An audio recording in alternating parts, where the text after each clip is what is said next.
Kay mapiday man sa atong bugoy, ato siyang ubanan. Karon ra gyud nahigayonan og upload. Grabe man ka busy sa person. Oy, char. Bitaw oy, kay strict man gud among OT, mga 2 weeks pud mi ga OT ba. So mga 8 AM na jud mi mauli. Tan-awar gud gakiat rang agi. Mapiday di ay ni sa all grade 3 level. O tan-awa katulugon na wa pa gani nagsugod. Mao ni ang among best tulog of the year. O tan-awa lang maestra ka gwapa. Okay pa ba ta diha dong para mawala ang kalaay? Ga practice lang sa. Same ra man pud na sila tanan og sayaw, tanan section. 14 na sila ka section sa grade 3.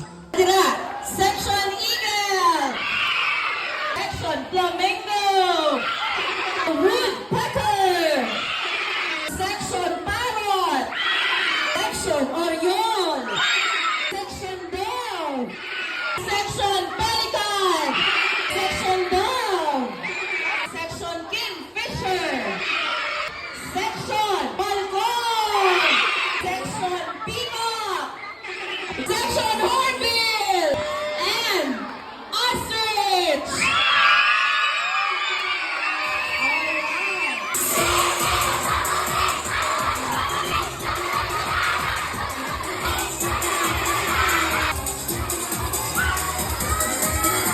O gangisi-ngisi ang isa kaya nakita na yung crush. Maulang to. Have a nice day. Thank you for watching. Bye-bye!